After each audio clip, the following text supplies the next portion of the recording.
Hello అండి, welcome to మావి చిగురు స్టోరీస్. ఈరోజు కథ వంటొచ్చిన మొగుడు రాణి పెళ్ళాం. ఈ కథ మొదలు పెట్టే ముందు ఈ ఛానల్ని కొత్తగా చూసేవారు, ఇంతవరకు సబ్స్క్రైబ్ చేయని వారు తప్పకుండా సబ్స్క్రైబ్ చేసి సపోర్ట్ చేయండి. ఈ కథ పూర్తిగా చూసి మీకు ఎలా అనిపించింది కామెంట్ చేయండి. ఇక కథ మొదలు పెడదాం. చుట్టం చూపుగా ఇంటికొచ్చిన మావయ్య ఏదో ఒకరోజు తిండి లాగించేసి వెళ్ళిపోతే బాగుండేది.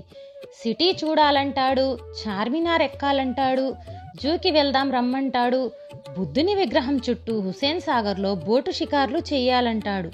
చికెన్ ఫ్రై లాగా నన్ను కాసేపు తినటం మొదలుపెట్టేశాడు. మావయ్య సోది వింటూ నేను నోరు మూసుకున్నాను. నా భార్య భ్రమరాంబ ముఖం కాలుస్తున్న పెనం మీద నీటి బొట్టు పడ్డట్టు అయ్యింది. చిటపటాలాడింది, మూలిగింది, నీలిగింది. చివరికి ఏమీ చెయ్యలేక పాశుపత శాస్త్రం సంబంధించినట్టు అలిగింది. అంతకంటే పాపం ఏం చేయగలదు? నేను మాత్రం ఏం చేయగలను? వచ్చింది స్వయాన మా అమ్మకి అన్నగారే కాబట్టి, అంటే నాకు బంధువు కాబట్టి 4 రోజులు ఆఫీస్కి సెలవు పెట్టి పారేశాను. అటు మావయ్యను తిప్పి సిటీ అంతా చూపించే పని, ఇటు ఇంట్లో వంట పని రెండూ చక్కగా చేసుకోవచ్చని. అదేమిట్రా అబ్బి, వంట నువ్వు చేస్తున్నావేమిటి అంటూ క్వశ్చన్ చెయ్యనే చేశాడు. ఏమి చెప్పాలో పాలుపోక అబద్ధం చెప్పేయమని ఆత్మ ఘోషిస్తుంటే అది దూరంగా ఉంది అని టక్కున అనేశాను. ఛ, నోర్ముయ్, అబద్ధాలటం ఎప్పుడు నేర్చుకున్నావు? మీదకెక్కేశాడు మావయ్య. నేను చెప్పింది అబద్ధమేనని మావయ్యకి ఎలా ఊహించాడో బోధపడలేదు. అబద్ధం చెప్పినా కిక్ ఫిక్స్ మళ్ళీ అతికినట్టుండాలి, నీకు ఏది చేతనై ఎడవదు అంటూ శాపనార్థాలు పెట్టాడు. మావయ్యకి చాదస్తంపాలు ఎక్కువ. అనవసరమైన ప్రశ్నలతో నా డొక్క చించి డోలు కట్టేయటం బొత్తిగా నచ్చి చావడం లేదు. దానికి తోడు ఆయన గారి మాటలు వింటూ భ్రమరాంబ పక్పకా నవ్వొకటి. మడి ఆచారం గల వంశంరా మీది. మీ తాతగారు అగ్నిహోత్రావదహన్లు గారంటే నిప్పు. నీ తండ్రి సరే సరి సదాచార సంపన్నుడు. మీ అమ్మ మడి కట్టుకుని వంట చేస్తే గాని ముద్ద ముట్టడు. అలాంటిది నీ భార్య బయట చేరిందని చెవిలో క్యాబేజీ పువ్వు పెడతావా? రెచ్చిపోయాడు. మామయ్య మాటలు నా చెంప మీద ఫిడీల్మని కొట్టినట్లు అనిపించాయి. మావయ్య, ఇంతకు నీ డౌట్ ఏంటి? బుర్రగొక్కుంటూ అడిగాను. చూడు చంద్రశేఖర శాస్త్రి, నల్లలా దీర్ఘాలతో పిలవద్దు. పేర్లని కత్తిరించడాలు, ముద్దు పేర్లతో పిలవటాలు నాకు బొత్తిగా నచ్చదు సుమీ. ఏం చెప్తున్నాను? నీ పెళ్ళం దూరంగా ఉన్నట్లయితే చెంబు పుచ్చుకొని చాప మీద ముందు గదిలో కూర్చునేది. అవునా? అవును కదా, రూల్ అంతే కదా. అన్నీ తెలిసి కోతలెందుకు కోసావు అంటే వెర్రి మొహం వేశాను. నీ సహధర్మచారిని, నీకు భార్య అదేనోయ్. నీ శ్రీమతి ఎవరు? చిరంజీవి లక్ష్మీ సౌభాగ్యవతి భ్రమరాంబ. నీ బెడ్రూమ్లో పరుపు మీద పడుకొని గుర్రు పెట్టటం నా కళ్ళారా చూశాను. ఎప్పుడు? క్షణం క్రితం. చచ్చాన్రా దేవుడోయ్, ఈ మామ మహాశయుడు, మహా తెలియనివాడు అన్నీ పూసగుచ్చినట్లు చెప్పి ప్రాణాలు తోడేస్తున్నాడు. నోరు మెదపలేకపోయాను. అంటూ సంటూ లేకుండా సిటీ కాపురాలు ఇలా అఘోరిస్తున్నాయన్నమాట. అవ్వ అవ్వ అవ్వ, ఎంతకు తెగించారు? లబలబా మొత్తుకున్నాడు. అయోమయంలో నుంచి కాస్తంత తెప్పరిల్లుకొని, అది కాదు మామయ్య, అదేమో పాపం చాప మీద పడుకోలేదు. ఎందుచేతంటే ఛాతీ నొప్పెట. అదే నడుము నొప్పెట. జాలేసింది పాపం. జాలేసి మంచం మీద పడుకోమన్నాను.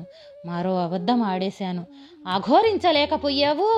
సిటీలో అంతా ఇంతే మావయ్య. మడిగిడి అంటూ కూర్చుంటే పనులవ్వవు, ఎవ్వరూ పట్టించుకోరు కూడాను. చేసిన వెదవు పనికి సమర్థింపొకటి.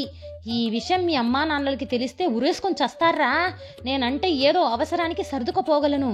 ఆ చివరి మాట వినగానే ఎగిరి గంతేసినట్లయింది నా పరిస్థితి. డీప్ బ్రీత్ తీసుకుని మెల్లగా వదిలాను. అవును మరి, ఈ పూట పాకశాఖలేమిటి? బంగాళాదుంపల వేపుడు, కంది పచ్చడి, కొత్త ఆవకాయ ఉండనే ఉంది జాడీలో. కావాలంటే చెప్పు, అప్పడాలు కాల్చి వడియాలు వేయిస్తాను.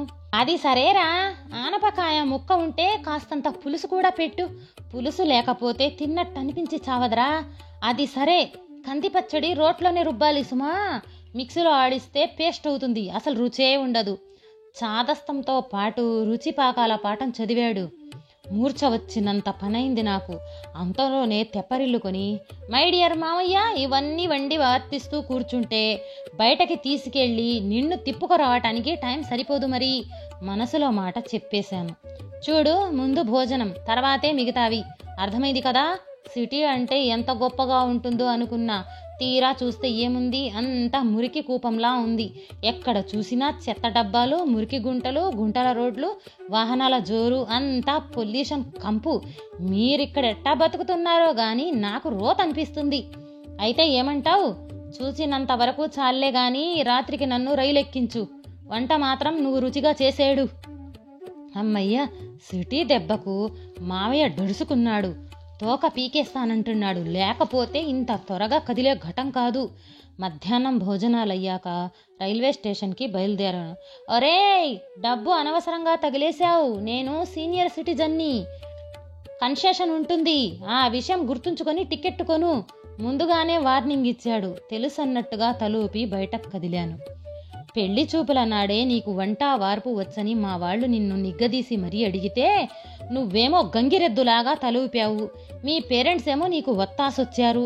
తీరా చూస్తే నీకు బియ్యం కడిగి పొయ్యి మీద కెక్కించటం కూడా చేతనయ్యి ఏడవట్లేదు. ఏదో ఎర్రగా బుర్రగా ఉన్నావు కదా అని కాస్తంత కూడొండి పెట్టలేకపోతావా అని భ్రమపడ్డాను.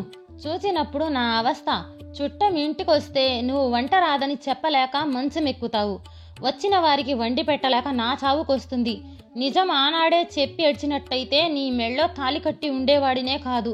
నేనిట్లా గొంతు చించుకొని మాట్లాడి అఘోరిస్తుంటే బెల్లం కొట్టిన రాయిలాగా ఏమిటా మౌనం? ఏమిటండి మహా ఇదైపోతున్నారు, తెగ రెచ్చిపోతున్నారు? అవును, నాకు వంట రాదు. అయితే ఏమంటారు? విడాకులు ఇచ్చేస్తారా? తల తీసి మొలేస్తారా? ఎదురు మాట్లాడింది భ్రమరాంబ.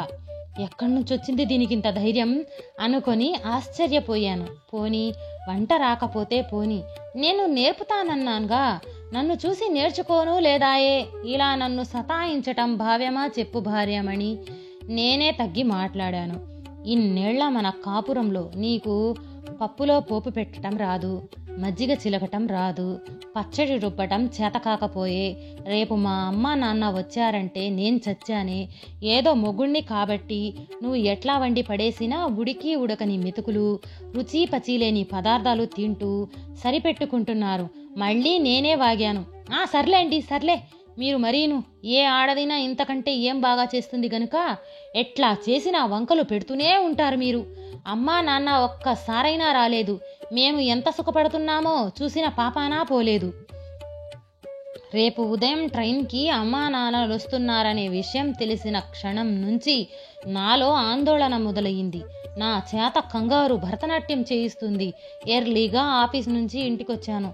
స్నానం కార్యక్రమం ముగించి భ్రమరం ఇచ్చిన వేడి వేడి కాఫీ చప్పరిస్తూ, ఇదిగో మా వాళ్ళు రేపొచ్చి దిగుతున్నారు. కూరలు ఏం కావాలో చెప్పు, సరుకుల లిస్టు రాసివు, తెస్తాను. నువ్వు చేసే పాకశాలతో శాఖ పాకాలతో మా వాళ్ళు గుమ్మైపోవాలి. అత్తమామలను మంచి చేసుకోవటానికి నీకిదే మంచి ఛాన్సు. వింటున్నావా? స్వరం పెంచి మాట్లాడాను. తలూపింది భ్రమరాంబ, శ్రద్ధగా క్లాస్లో పాట విన్న స్టూడెంట్ లాగా. పెళ్లి చూపుల రోజున కూడా నువ్విలాగే నోరు విప్పకుండా తలూపావు, గుర్తుందా? తర్వాత కొంప ముంచావు చూడు. మన సంసారం పెట్టాక మా వాళ్ళు రావటం ఇదే ప్రథమం. మా వాళ్ళు తిండిపోతులు కాకపోయినా మంచి పాకాలు తెలిసిన వాళ్ళు కనుక కాస్తంత వాళ్ళు దగ్గరుంచుకొని వంట చెయ్యి. వాళ్ళని మెప్పించే ప్రయత్నం చెయ్యి. లేకపోతే మన కాపురం కొల్లేరవటం ఖాయం. మరోసారి ఘాటుగా శ్రీమతిని హెచ్చరించి సరుకుల వాటి కోసం వీధిన పడ్డాను.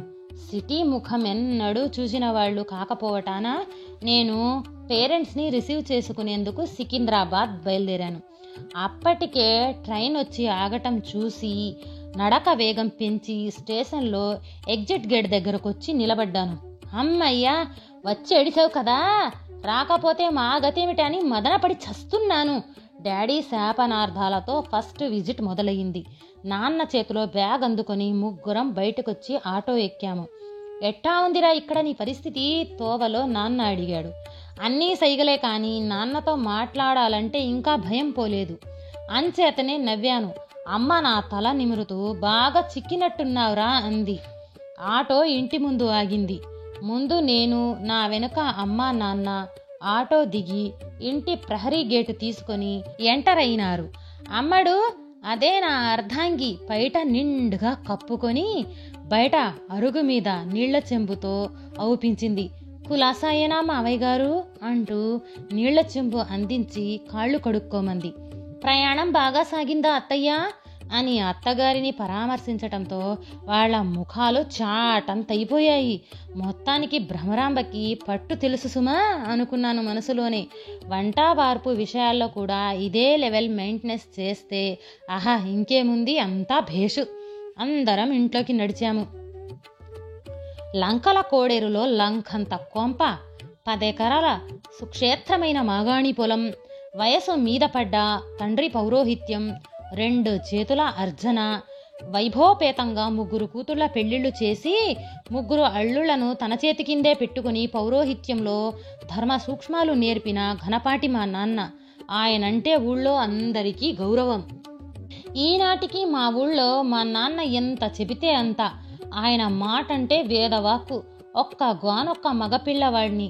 వాళ్ల కలల పంట నేను అవటం మూలాన గారాభంగా పెరిగాను. ఇప్పటికీ మా నాన్నంటే నాకు హడలే, మాటకి ఎదురు చెప్పలేను. కులవృత్తిలోకి దింపుతానని నాన్నగారు అంటే ఎందుకు లేద్దూరు, ఒక్కగానొక్క నలుసుని చదివిస్తే పోలా అని అమ్మ అనటం, నాన్న ఒప్పుకోవటం వల్లనే నేను డిగ్రీ చేసి సిటీలో ఉద్యోగం చేయటానికి అవకాశం దొరికింది. ఏంటోయ్ చంద్రం విశేషాలు? స్నానం చేసి సంధ్యావార్చటం ముగించి హాల్లోకొచ్చి తాపిగా ఈజీ చైర్లో నడుము వల్చి ప్రశ్నించారు గౌరీపతి శాస్త్రి. మీరొస్తున్నారని తెలిసి 4 రోజులు ఆఫీస్కి సెలవు పెట్టాను అని నసిగానన్న మాటే గాని అసలు నేనింట్లో ఉన్న కారణం వేరు. నేను ఎదురుగా లేకపోతే భ్రమరాంబ ఎక్కడ వంట తగిలిస్తుందేమోనని భయం. అది సరేరా, నీ కొత్త కాపురం ఎట్లా ఉంది? కోడలు కమ్మగా వండి పెడుతుందా? నువ్వేమో పుల్లలాగా అనిపిస్తున్నావు. తండ్రి కూపీలాగటం మొదలైనందున కంగు తిన్నాడు. నీళ్లు నములుతూ బుర్రాడించాడు. తండ్రయ్యే యోగ్యత నీ ముఖాన ఉన్నట్టు అగుపించట్లేదు ఎగాదిగా కొడుకుని చూస్తూ అన్నాడు గౌరీపతి శాస్త్రి. మీకు అంతా బులపాటమే. సిటీలో సంసారం అంటే మాటలా? అప్పుడే పిల్లలు పుట్టుకొస్తే వీళ్లు సుఖపడేదన్నాడు. పక్కనే ఉన్న తల్లి అనసూయమ్మ కవర్ చేసింది. నువ్వేమిటే ఇక్కడున్నావు? వెళ్ళి మడిగట్టుకుని వంట సంగతి చూడు. కొత్త కదా, కోడలు కంగారు పడుతుందేమో. భర్త మాటలకి అడ్డొచ్చి కోడలు పిల్లనే వంట చేయనీయండి. ఇంతవరకు మన వంట రుచి చూడలేదు కదా. వంట బ్రహ్మాండంగా చేస్తుందని పెళ్లి చూపులప్పుడు వియ్యాల వారు తెగ గొప్పలు చెప్పుకున్నారు, గుర్తుందా? సమయ స్ఫూర్తితో మాట్లాడింది అనసూయమ్మ. అమ్మ మాటలు విన్న నాకు గొంతులో పచ్చి వెలక్కాయ పడ్డట్టు అనిపించింది. ఇంతలో కేవమనే కేక, ధబ్బమనే శబ్దం విని ముగ్గురం ఆదుర్దగా వంటింట్లోకి పరుగు తీశాం. తీరా అక్కడికి వెళ్ళి చూద్దాం కదా, ఇంకేముంది, భ్రమరాంబ నేల మీద పడి ఉంది. కాళ్ళు చేతులు ఆడిస్తూ మెలకలు తిరిగిపోవటం చూసి నిర్ఘాతపోయాం. చూస్తావేంట్రా, కోడల్ని హాస్పిటల్కి తీసుకెళ్ళు, త్వరగా. గౌరీపతి శాస్త్రి తొందర చేశాడు. అనసూయమ్మకి గుండెల్లో రైళ్లు పరిగెత్తిని. రాక తొలిసారిగా కొడుకింటికి వస్తే ఇదేం అవాంతరం రా దేవుడోయ్ అనేసి గుండె బాదుకుంది. ఈ పిల్లకేమైనా మూర్ఛరోగం ఉందేమో, నిజం దాచి మన పిల్లాడికిచ్చి అంటగట్టి ఉంటారు వియ్యాలవారు. ముఖం చిట్లించి గొనిగాడు గౌరీపతి శాస్త్రి. పెళ్ళాన్ని తీసుకొని గంట దాటింది. ఇంకా చంద్రం రాలేదేంటి చెప్పమా? నాకేదో భయంగా ఉంది. అసలు మనం రాహుకాలంలోనా వర్జ్యంలోనా ప్రయాణమై ఉంటాం. ఛస్, నోర్ముయ్. పంచాంగం చూసి మరీ బయలుదేరాం. భుజాన ఉన్న యజ్ఞోపవీతాన్ని 2 చేతులతో ఆడిస్తూ కోపాన్ని ప్రదర్శించాడు. సరే, మనం ఆందోళన చెంది ఏం ప్రయోజనం? వెళ్ళినారు వస్తే గాని విషయం మనకు తెలీదు. మనకేమో సిటీ కొత్త. కంగారుగా మాట్లాడింది. సరే నువ్వు వెళ్ళి మడిగట్టుకుని వంట సంగతి చూడు. ఈలోపు వాడు వచ్చేస్తాడులే అనటంతో అటు కేసి నడిచింది అనసూయమ్మ. 2 రోజులు భ్రమరాంబని ఆసుపత్రిలో ఉంచి అన్ని టెస్టులు చేయించి 4,000 బిల్లు కట్టి ఇంటికి తీసుకొచ్చాడు. వచ్చి రాగానే ఆపసోపాలు పడుతూ ముక్కుతూ మూలుగుతూ వెళ్ళి గదిలో బెడ్ మీద వాలిపోయింది. కొడుకు ఇంటికొచ్చి వంట పని, ఇంటి చాకిరి అమ్మకు తప్పలేదు పాపం. నాకు బాధ అనిపించింది. ఇక మనమెందుకిక్కడా, మమ్మల్ని ఈ రాత్రికే బస్ ఎక్కించరా, మీ తిప్పలేవో మీరు పడుదురు గాని అన్నాడు శాస్త్రి. 4 రోజులు ఉండిపోదామండి అంది అమ్మ. కోడలికి సేవలు చేస్తూ ఇక్కడే ఉంటావా అంటూ నాన్న కసురుకోవటంతో అమ్మ నోరు మెదపలేకపోయింది. సాయంత్రం 7 గంటలకు బస్సుకిద్దరినీ ఎక్కించి బస్సు కదిలే వరకు ఉండి ఇంటికి తిరిగొచ్చాను. అమ్మయ్యా, వాళ్ళని పంపించేశారు కదా, ఇక నా చేతనైన వంటేదో నేను చేస్తాను మంచం దిగుతూ అంది భ్రమరాంబ. అసలే లంకణాలు చేసి నీరసంగా ఉంటివి, 2 రోజులు నేనే వంట చేస్తాను, నువ్వు పడుకొని రెస్ట్ తీసుకో భ్రమరాంబని చూసి వారించాడు. అవును మరి, తిండి తిని ఎన్నాళ్ళయ్యిందో, ఇవాళ్టికి 4 రోజులు. రొట్టె, పాలు, బత్తాయి రసాలతో, కొబ్బరి నీళ్లతో నోరంతా పాడైపోయిందండి. ఈ పూటైనా కమ్మగా కడుపు నిండా ఆవకాయ కలుపుకొని తినకపోతే చచ్చేటట్టున్నాను అంది. రోగంతో ఉండి ఆవకాయ తింటావా గర్దించాను. మీరు నమ్మారా? నాకే రోగం లేదు, వాళ్ళని నా వంట నచ్చదు కదా, వారికి అనువుగా వంట చేసి పెట్టడం నాకు చేతనీ చావదు కదా, అందుకే మంచి ప్లాన్ వేశాను. నా పాచిక పారింది, లేని రోగాన్ని నటించాను. వాళ్ళకి నా చేతి వంట చూపించకుండానే తిరుగు టపా కట్టించాను. చూశారా భ్రమరాంబ తడాఖా అంటే ఏమిటో అని మాటలు విని అవాక్కయ్యాను. ఓసి నిన్ను తగలయ్యా, నీకెంత తెలివి ఇచ్చాడే దేవుడు. ఆశ్చర్యం, కోపం రెండూ ఒక్కసారిగా నాలో కలిశాయి. మళ్ళీ అత్తమామలొచ్చేలోపు నేను వంట నేర్చుకోలేకపోతానా, మీరు చూడకపోతారా అంది. నువ్వు జిత్తులమారి దానివే, మొత్తానికి వంట చేయటం రాకపోయినా తెలివి మాత్రం బోలెడుంది అంటూ శ్రీమతి నెత్తిన మృదువుగా ముట్టికాయ వేసి నవ్వాడు. కథ సమాప్తం. ఈ కథ నచ్చితే లైక్, షేర్ చేసి తప్పకుండా సబ్స్క్రైబ్ చేయండి.